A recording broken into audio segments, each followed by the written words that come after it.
የህወሓት ኃይሎች በዛሬው ዕለት ወደ አማራ ክልል ቆቦ ቀጠና ሰብረው በመግባት በመከላከያ ሰራዊት ላይ ድንገተኛ የተባለ ተኩስ ከፍተዋል።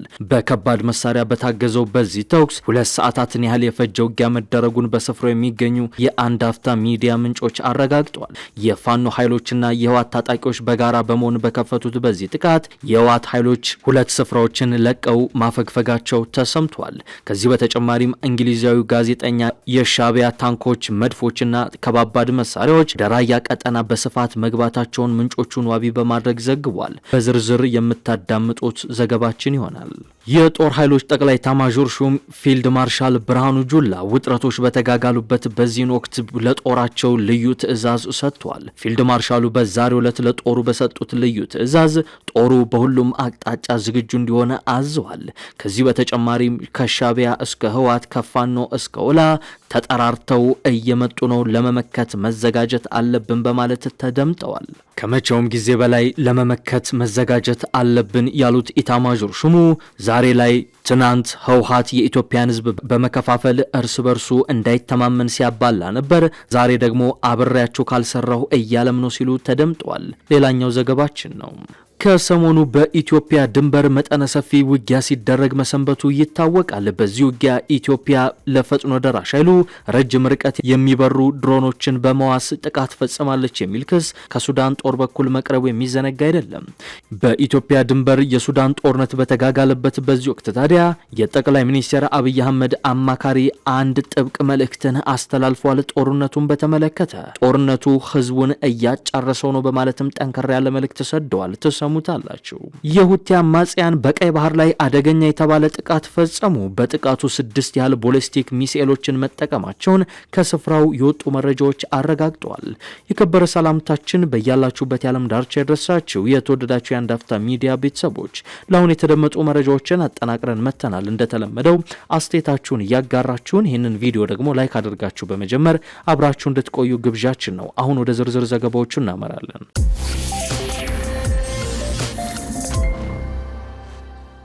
የህወሓት ኃይል ድንገተኛ የተኩስ ሩምታ በመከላከያ ሰራዊት ላይ ማለዳውን ከፍቷል። የህወሓት ኃይሎች ከፋኖ ታጣቂዎች ጋር በጥምር በመሆን የመከላከያ ሰራዊት ላይ ድንገተኛ ተኩስ መክፈታቸውን ከስፍራው የሚገኙ ምንጮቻችን አረጋግጠውታል። ህወሓት ወደ አማራ ክልል ራያ ቆቦ ዘልቆ በመግባት ሰራዊቱን ማንቀሳቀሱን ተከትሎ ነው ዛሬ ጠዋት ለ1 ሰዓት የዘለቀ በከባድ መሳሪያ የታገዘ ውጊያ የተደረገው። ከሰሞኑ የድሮን ጥቃት በተፈጸመበት የራያ ግንባር ቅርብ ርቀት የተፈጠረው ወታደራዊ ፍጥጫ ዛሬ ማለዳ ላይ በድንገት ገንፍሏል። ህወሓት ወደ አማራ ክልል ሰሜን ወሎ ዞን ራያ ቆቦ ወረዳ ዘልቆ በመግባት ከመከላከያ ሰራዊቱ ጋር መታኮሱን የአንድ አፍታ የአካባቢው ምንጮች ገልጸዋል። ዛሬ ቅዳሜ ከጠዋቱ 1 ሰዓት ጀምሮ በከባድ መሳሪያ የታገዘ ከፍተኛ ውጊያ መደረጉን ያረጋገጡት የአንድ አፍታ ሚዲያ ምንጮች በራያ ቆቦ ወረዳ ልዩ ቦታው ጮቢበር በተባለ ስፍራ ነው በከባድ መሳሪያ የተደገፈ ውጊያ ለ1 ሰዓት ገደማ የተካሄደው። ውጊያው የተካሄደው ከራያ ቆቦ ከተማ በ7 ኪሎ ሜትር ርቀት ላይ ሲሆን ውጊያው የተቀሰቀሰው የህወሓት ታጣቂዎች ወደ መከላከያ ይዞታ መጠጋታቸውን ተከትሎ ነው። ውጊያው የተቀሰቀሰው በራያ ቆቦና በራያ አላማጣ አቅጣጫ ዋጃ መካከል በሚገኙት ጮቢ በር ላይ ሲሆን ከአዲስ ቀኝ ጀምሮ በአካባቢው ቀጠናዎች የከባድ መሳሪያዎች የታገዘ ተኩስ ሲሰማ አርፍዷል። ራያ ቀጠና ላይ ውጊያው የፈነዳው ባለፉት ተከታታይ ሳምንታት በህወሓት በኩል ከፍተኛ ኃይልና ከባድ መሳሪያ ወደ አካባቢው ማስጠጋቱ ከተሰማ በኋላ ነው። በተመሳሳይ መከላከያ ሰራዊት በኩልም ወደ ቀጠናው ከፍተኛ ኃይል ገብቶ መሰማራቱን ከስፍራው የወጡ መረጃዎች አረጋግጠዋል። ዛሬ ጠዋት የተደረገው ውጊያ ለጊዜው ረገብ ማለቱ የተሰማ ቢሆንም በአካባቢው አሁንም ከፍተኛ ወታደራዊ ፍጥጫ አለ። በራያ ግንባር ባለፉት 2 ሳምንታት በሁለቱም ኃይሎች በኩል የታየው ከፍተኛ ወታደራዊ ዝግጅት ከሰሞነኛው የድሮን ጥቃትና ከዛሬው መጠነኛ ተኩሱ ጋር ተያይዞ በሁለቱ ኃይሎች መካከል ፉል ስኬል ዋር እንዳይቀሰቀስ ስጋቱን ከፍ አድርጎታል። ባለፈው ሳምንት በራያ አላማጣ በዋት ላይ ተደጋጋሚ የድሮን ጥቃቶች መፈጸማቸው ይታወቃል። የድሮን ጥቃቱ በህወሓት ታጣቂዎችና በጦር መሳሪያ ክምችት ላይ መፈጸሙ ከተሰማ በኋላ የራያው ግንባር ውጥረት ክፉኛ ነው ያየለው። የራያ ግንባር ጽምዶ በሚል ጥምረት ፈጥሯል የተባሉት እንደ ህወሓትና ፋኖ ያሉ ኃይሎች በጋራ የሚንቀሳቀሱበት ቀጠና መሆኑ ይነገራል። በትላንትናው ዕለት የቀድሞ የቢቢሲ አፍሪካ ኤዲተር የነበረው ማርቲን ፕላውት ባጋራው መረጃ ደግሞ የሻዕቢያ ከባባድ መሳሪያዎች እንደዚሁም የሻዕቢያ ሜካናይዝድ ኃይሎች ወደ ራያ ቀጠና መግባታቸው ነው የተሰማው። በራያ ቀጠና ቀጠና ሻቢያ፣ ህወሓት፣ ፋኖ፣ ሀራ መሬት እንዲሁም ደግሞ የመንግስት ኃይሎች በስፋት የሚንቀሳቀሱበት እጅግ አደገኛና ስትራቴጂካዊ ቀጠና ነው። ከሳምንታት በፊት በአንድ ሚስጥራዊ ስብሰባ ላይ ንግግር ያደረጉት ጀነራል ጻድቃን ገብረትንሳኤም የራያውን ውጊያ ያሸነፈ ኃይል ሙሉ ጦርነቱን ያሸንፋል፣ የራያውን ውጊያ የተሸነፈ ኃይል ሙሉ ጦርነቱን ይሸነፋል በማለት የቀጠናውን እጅግ ወሳኝ ስትራቴጂካዊነት በዝርዝር ተናግረዋል። ከቀጠናው የየራሳቸው ይዞታ ካላቸው ፋኖና ህወሓት በተጨማሪ የኤርትራ ሀራ መሬት እንደዚሁም ደግሞ መንግስት በጎን የሚያሰለጥናቸው በርካታ ሚሊሻዎች ይንቀሳቀሱበታል። ምንም እንኳን በገለልተኛ አካል ባይረጋገጥም የሻቢያ ጀነራሎች የደህንነት ሰዎች ከባድ መሳሪያዎችን ጭምር አስከትለው ከህወሓት ጀርባ ወደ ራያ ገብተዋል የሚሉ መረጃዎች አሉ። ፊልድ ማርሻል ብርሃኑ ጁላ ውጥረቱ በተጋጋለበት በዚህ ወቅት በይፋ አወጁ። ቁርጡ ታውቋል። መከላከያ ሰራዊት በተጠንቀቅ እንዲሆን ትዕዛዝ ወርዷል። የመከላከያ ከፍተኛ ጀነራሎች አዲስ አበባ ተጠርተው ከሻቢያ እስከ ህወሓት ከፋኖ እስከ ኦነግ ሸኔ ተጠራርተው መጥተውብናል፣ ለመመከት እንዘጋጅ የሚል መመሪያ ተሰጥቷቸው የጦር ኃይሎች ጠቅላይ ኢታማዦር ሹም ፊልድ ማርሻል ብርሃኑ ጁላ በመሩት ስብሰባ ጸምዶ ብለው የኢትዮጵያን መንግስት ለመጣል ጥምረት የፈጠሩ ኃይሎች አሰፍስፈው ቆመዋል ሲሉ ተናግረዋል። ፊልድ ማርሻሉ በመሩት የመከላከያ አዛዦች ስብሰባ ከአየር ኃይል አዛዥ ጀነራል ይልማ መርዳሳ እንዲሁም የልዩ ዘመቻዎች እዝ ከፍተኛ አመራሮችም ተገኝተዋል። በተለይ የልዩ ዘመቻዎች እዝ የግዳጅ አፈጻጸምና የወደፊት የግዳጅ አቅጣጫ በተገመገመበት ስብሰባ ሻቢያና ህወሓት ወይንም ፊልድ ማርሻሉ ወያኔ ሲሉ የጠሩት ቡድን ጦርነት ለመክፈት መዘጋጀታቸውን የተናገሩት ፊልድ ማርሻሉ ጽንፈኛ ያሏቸውንና ፋኖና ኦነግ ሸኔን ጨምሮ ከያቅጣጫው ጠላቶች መሰባሰባቸውን ገልጸዋል። ህወሓት፣ ሻቢያ፣ ፋኖና ሸኔ የጠላት ወዳጄ ነው በሚል መርህ ተሰባስበው የኢትዮጵያ መንግስት ለመውጋት ተዘጋጅተዋል ሲሉ ነው ፊልድ ማርሻሉ ያረጋገጡት። አሁናዊ የጽምዶ ኃይሎች አዝማሚያን ሲገልጹ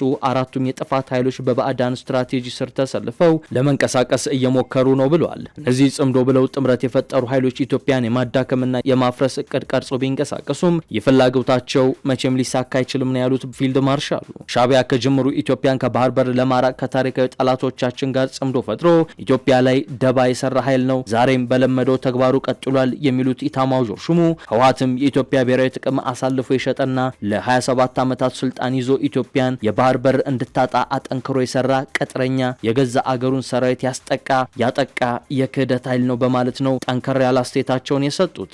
ኢትዮጵያ በተደጋጋሚ በህወሓት ክህደት የተፈተነች ሀገር ነች ሲሉ የሚቀጥሉት ፊልድ ማርሻሉ ዛሬም በሰራዊቷ ጥንካሬ ጸንታ ትቆማለች ሲሉ ያክላሉ። መከላከያ ከያቅጣጫው ተጠራርቶ የመጡትን ኃይሎች ለመመከት ከመቼውም ጊዜ በላይ ዝግጁ እንደሆነ ምን ያከሉት። ወያኔ የኢትዮጵያን ህዝብ በመከፋፈል እርሱ በእርሱ እንዳይተማመን ያደርግ ነበር ሲሉ የሚወነጅሉት ፊልድ ማርሻሉ የትግራይን ህዝብ ደግሞ የኢትዮጵያ ልጆች እየመጡብህና እየከበቡ ነው እያለ ከወንድም የኢትዮጵያ ህዝብ ጋር በጠላትነት እንዲተያይ ሲሰራ የኖረ እኩይ ኃይል ሲሉ ነው የፈረጁት። ዛሬ ላይ ያሁሉ ሴራ ከሽፎ የትግራይን ህዝብ ጨምሮ አጠቃላይ የኢትዮጵያ ህዝብ የዚህን መሰሪ ቡድን መጥፎ ተግባር በመረዳቱ ወያኔ ከህዝብ ተነጥሎ መንጠልጠያ አጥቷል። ቡድኑ መጠጊያ ሲያጣ የቀድሞ ጠላቶቹን ሸኔና ፋኖን አክፎ ሻቢያን ደግሞ አዝሎ የትላንት ክህደቱን በአደባባይ እየደገመው ይገኛል ሲሉ አክለዋል።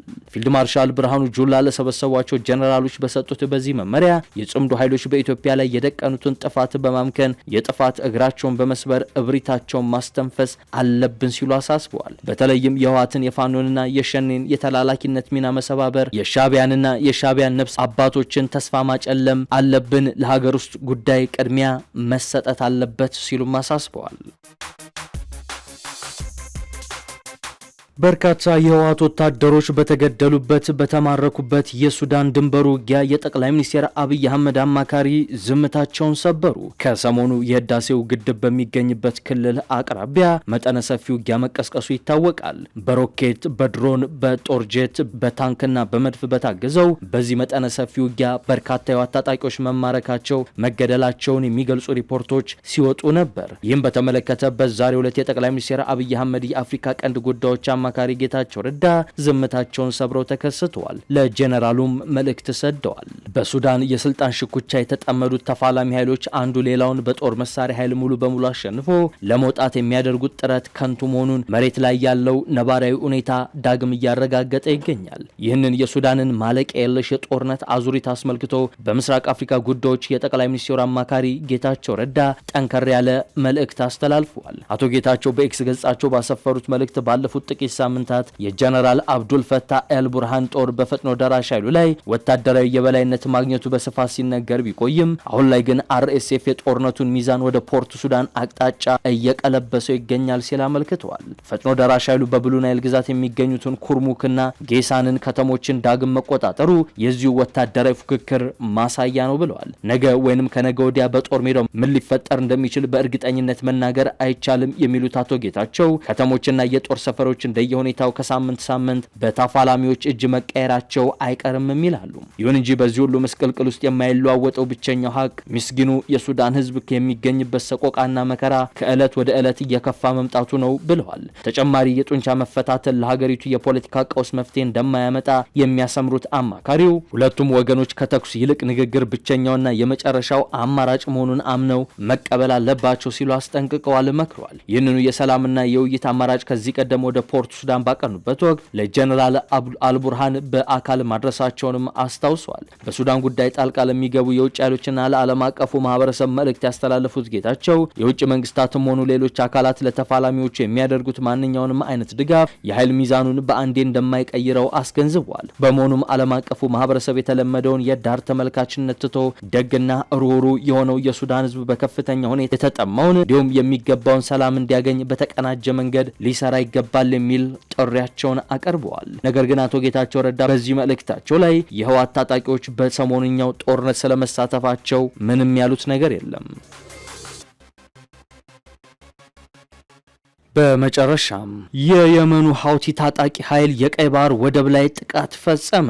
ሆርሙዝ ላይ ሲጠበቅ ቀይ ባህር ላይ ሌላ ፍጥጫ ሊገነፍል ነው። በዛሬው ዕለት በኢራን የሚደገፉት ሁቲዎች በዓለም አቀፉ ማህበረሰብ እውቅና ያለው መንግስት የሚቆጣጠረውን የቀይ ባህር ወደብ ማጥቃታቸውንና አንድ የደህንነት አባል መግደላቸውን የየመን ጦር አሳውቋል። የየመን ጦር ቃል አቀባይ ኮሎኔል ማጂድ አልናዚሊ በሰጡት መግለጫ አርብ ምሽት ሁቲዎች ወደ ሞቻ ወደብ 6 ቦሊስቲክ ሚሳኤሎችን ተኩሰዋል ብለዋል። ቃል አቀባዩ ለሰላማዊ ሰዎች ወሳኝ የሆነ ተቋም ላይ ያነጣጠረ አዲስ የአሸባሪዎች ጥቃት ሲሉ በገለጹት በዚህ ጥቃት 8 ሰዎች መጎዳታቸውንና 2 ሰዎች የደረሱበት አለመታወቁን ጨምረው ገልጸዋል። አርብ ዕለት እንዲሁ ሁቲዎች ወደ ወደቡ 6 ባሊስቲክ ሚሳኤሎችን አስወንጭፈው 4 ሰላማዊ ሰዎችን መግደላቸውን ነው የየመን ጦር ያስታወቀው። የየመን ጦር የሁቲዎች ጥቃት የሰላማዊ ሰዎችን እንዲሁም በወደቡ የሚገኙ የህዝብ ሀብቶችን ኢላማ ማድረጉን ተናግሯል። ሁቲዎች በሞቻ ወደብ የሚገኝ የጦር ሰራዊትን መሳሪያንና የጦር መርከብን ማጥቃታቸውን በፊናቸው ገልጸዋል። የየመን ወታደራዊ ምንጭ ሁቲዎች ወደ ሞቻ ወደብ እንዲሁም በምዕራባዊ የባህር ዳርቻ በሚገኙ የሲቪል ተቋማት ላይ 44 ድሮኖች መተኮሳቸውንና የሀገሪቱ መከላከያም ከእነዚህ ውስጥ 15ቱን መጥቶ መጣሉን ለመገናኛ ብዙሃን ተናግሯል። በሁቲ አማጽያንና በየመን መንግስት መካከል ያለው ውጥረት እየተባባሰ የመጣው አሜሪካ ከኢራን ጋር በምታካሄደው ጦርነት የተነሳ ቀጠናዊ ውጥረቶች እየከረሩ በመጡበት ወቅት ነው። በኢራን የሚደገፉት የሁቲ ታጣቂዎች የዩናይትድ ስቴትስና የእስራኤል ተቃዋሚዎች ናቸው። አማጺዎቹ አሜሪካ በኢራን ላይ ለምትፈጸመው ጥቃት አጸፋ ለመስጠት የሳውዲ አረቢያ መርከቦች በቀይ ባህር ላይ እንዳያልፉ እግድም ጥሏል። በኢራን የሚደገፈው ታጣቂ ኃይል እገዳውን የጣለው ሳውዲ ሁቲ የሚቆጣጠራቸውን የሰሜን ምዕራብ የመን ወደቦችንና አየር ማረፊያዎችን በመዝጋቷ የተወሰደ የበቀል እርምጃ እንደሆነ ገልጿል።